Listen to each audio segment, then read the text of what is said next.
Hi, this is Anime Milwaukee. I'm Tiffany Grant, and it's frickin' cold outside, by the way. I'm a voice actor, scriptwriter, convention connoisseur. Been working in the anime industry now for 20 fabulous years, so hello. What are you involved in right now? Right now, it's an interesting thing because that is one of those questions I get a lot about what I'm working on. And the way a lot of this works is most of the anime series tend to be fairly short. Like a full series is usually 26 episodes, but more and more of the series are going to like a half season kind of a thing where it's about 12 episodes or 13 episodes. So basically, we record all of that like in a chunk of time. So over several hours over the course of a week or so, I've worked on that and then I'm done. So there's almost nothing ever that I'm working on like there's some kind of long ongoing, there's nothing most of the time. There is a series of films that I'm working on that are live action. The Decatura series, there's 4 films. The first one was Big Bad Mama-san. It's released by Switchblade Pictures. And the first one is out. We did the second one, which is Smokey and the Bushido. They're trucking movies. And I do the voice of the main character. So there's 2 more coming up. So I will do them in the future. So I guess in a sense you could say I'm working on that. But I'm not because I'm doing nothing to do with it right now. But when we start recording it, then I will be doing it. Coming up probably sometime this year, I believe we'll be recording on the 2nd season of Infinite Stratos. Not doing it yet, but that's like a thing that will happen in the future. So there's not, I mean, it sounds like, oh, poor Tiffany isn't involved in it. I was recording on something the day before I came here. Today is Saturday. On Thursday, I was in the studio recording. But I did everything that I had to do. That day, I went there for 4 hours. I worked on that show, and I did all of the dialogue that I was going to do for all 13 episodes of that show on that day. So it's done. Most of the time, how this works is I'm usually unemployed, and then they call me and say, "Can you come into the studio on blah, blah, blah?" Yes, I will be there. I walk into the studio, I record, we finish, I walk out of the booth, and now I'm unemployed again. That's how it works. So my terms of employment are very brief, measured in a small number of hours. Yes? With some of your roles, do you enjoy playing the villain more or the hero? I don't think that I necessarily have a preference of villain or hero. I really just appreciate the work. I mean, just being able to work on different projects and create characters. I don't think that I have a feeling of whether one is necessarily better than the other if it comes to playing a hero or a villain. I'm happy to do any of it. There's never a time that I go in and go, oh well, I'd rather not do this role. It's not like I'm turning anything down. So. Do you have any favorite roles? That is the worst question ever. I don't mean, I'm not directing that to you, but I mean, it's just, I never have an answer for it. And everybody thinks that I should have an answer for it, and I don't. And it's not because I dislike doing it, it's because I like doing this so much that I don't have some narrow list like, oh, these are my top 3, and that's it right there. No, I don't know. So my answer is, my favorite thing about voice acting is that I don't have to pick. My favorite thing about voice acting is that I get the opportunity to play the most incredible assortment of characters. I can be a woodland creature or an alien or a little boy. I could be a dog. I can, it's almost endless, really, the number of things that I could be.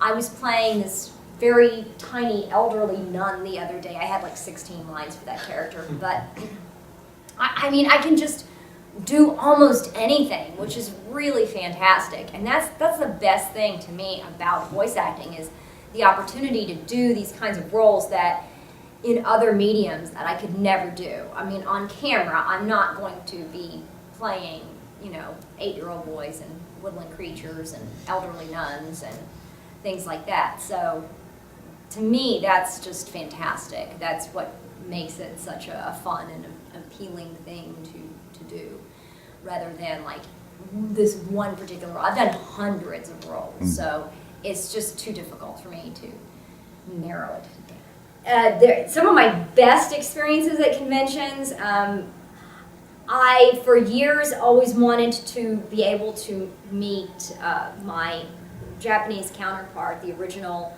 voice of Asuka, Yuko Miyamura, and I just really fantasized about it, really, that I was going to meet her one day. And just like so many years of thinking that and imagining that I could meet her, and then of course it turns to, oh my gosh, she won't like me, and what if she's heard my performance, if she thinks it stinks, and I don't know, just on and on thinking about how this might go. And then, I finally did meet her. I don't know when I've ever been that excited. I was hyperventilating so much that I nearly fainted. It was really embarrassing. But anyway, that's like 6 years ago. We've actually become really good friends. So that was probably one of my best experiences ever at a convention was meeting Miyamura-san. When you're not doing your job, what do you like to do in your free time? One of the things that I've been doing for about the last 5 years is I volunteer with a fantastic organization called the Wildlife Center of Texas, which is wildlifecenteroftexas.org, if you would like to look them up online. And they are the only emergency hospital for wildlife in the Houston area, in fact, like all of Southeast Texas. And we took in nearly 10,000 animals last year, which is pretty incredible. And it's largely a volunteer organization. There's a small number of paid staff. And we take in, every species. I don't even remember how many species we took in last year. Hundreds of species, all the mammals, reptiles, birds. And I love doing that.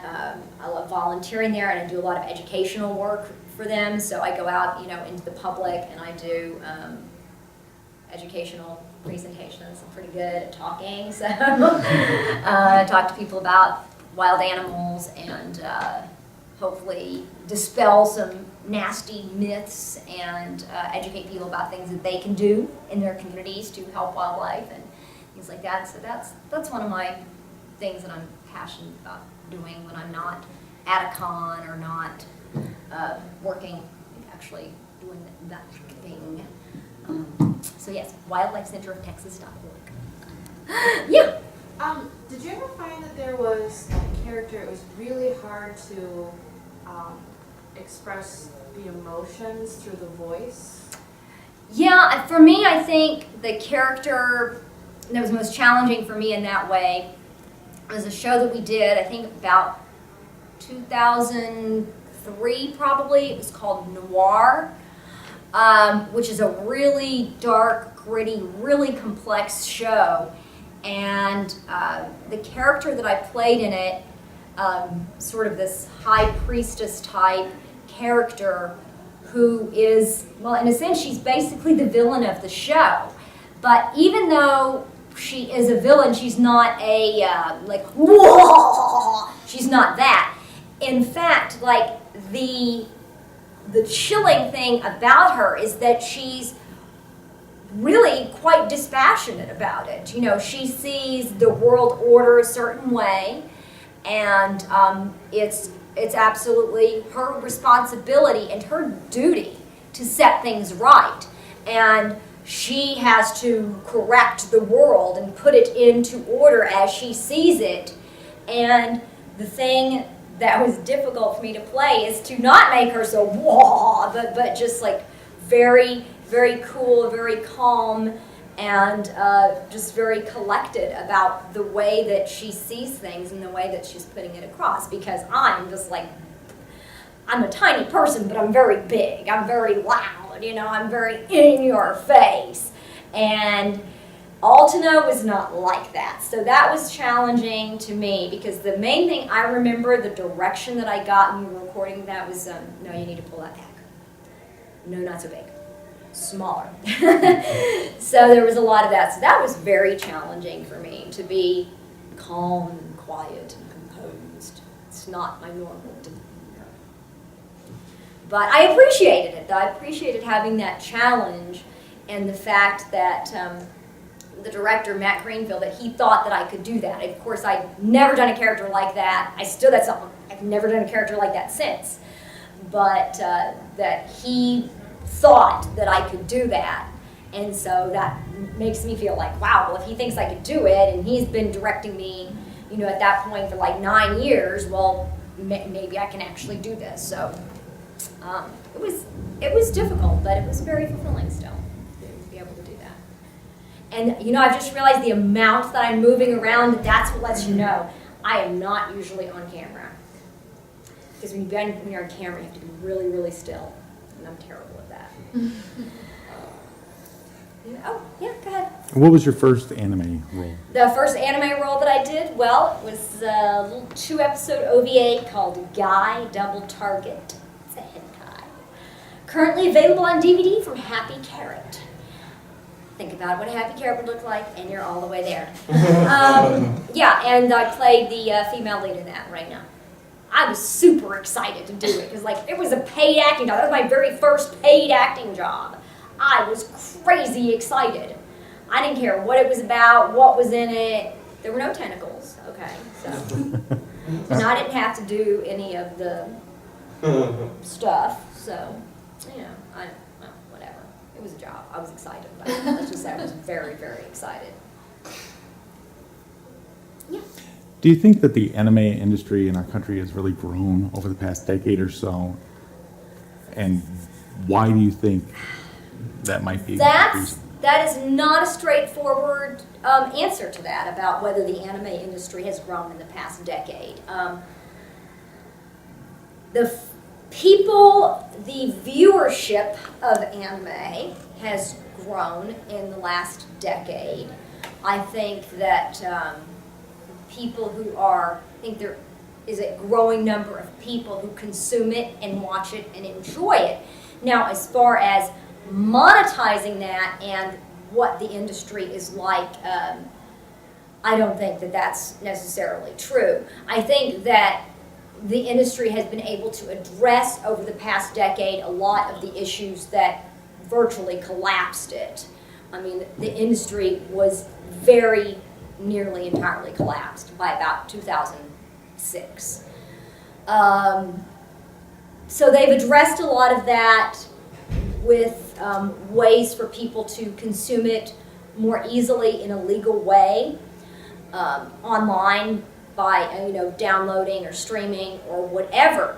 But what that also means is those are much, much smaller revenue streams that are coming in. And even for consumption of an actual product that you get in a box, like a DVD, instead of buying a series of 6 or 7 DVDs that come out over the course of a year, you just buy this one set. And so that per episode cost that you're paying is much, much smaller. There's more anime. There's more episodes of anime that are being released now than were being released 10 years ago. That's crazy to imagine that, but it's true. There's actually more episodes of anime that are coming out in the U.S. right now in 2014 that were coming out in 2004. But there are fewer SKUs, so there are not as many individual packages of it that are coming out on a monthly basis. But there are more episodes. So it's not a straightforward thing to answer. Anime conventions are growing. There's a growing interest in it. That continues to grow. So. You think it's become a little more mainstream? It's definitely, over the years, it's become much, much more mainstream. People know what anime is. People understand. If I talk to someone casually in a waiting room or a grocery store or whatever, if I say the word anime, a lot of people know what that is now. So I don't have to explain it quite as much anymore. So yeah, it is a lot more mainstream. And I mean, we're here at a convention in the dead of winter in Milwaukee, Wisconsin, and there's something like 7,000 people here. So that's pretty impressive. 20 years ago, there was no anime convention in America. that had 7,000 people. None of them had that many people. So it's very impressive. So this is even kind of a small-ish con with 7,000 people. And I'm saying 7,000, I don't know the real number, but it could be something like that. It's at least, 5,000 or 6,000 people. It's incredible, really. It's pretty amazing. And there are so many. There used to be, years ago, we would say like a con season, which kind of meant during the summer, sort of. And there's no idea of that anymore. There's no season. Conventions happen all year long. If you go to animecons.com, you're going to see that every single week there are 3, 4, 5 conventions going on just in the United States, not to mention ones that are happening in Canada, Europe, Australia. There's a lot of dang anime conventions that are happening. And I think that's great. Don't hold back. This may be a cliche question, but who has been your favorite person to work with in your voice acting career? No, you know what, that is a question that I get a lot, and it's not really a straightforward question to answer because, as I was saying, the people that I work with is the sound engineer and the director. That's who I work with. So, I know that when people ask that, that isn't the question they're asking. They want to know about other voice actors. We don't really work together, though. There are many actors that I've worked on dozens of projects that both of us have worked on that project and that we've never met each other, So it's different. I always want to say worked with on a project, but I don't work with them. There's no interaction whatsoever. So the people that I'm working with it's the sound engineer and the director. And in that case, I have to say Matt because I married him. But yeah, that's weird too, man. Getting directed by your spouse, because most directors will say, give me some kind of direction or advice, and what about this? And I'll be just like, okay, well, let me try that. But when Matt says something, I start arguing with him. That's terrible, but that's what happens.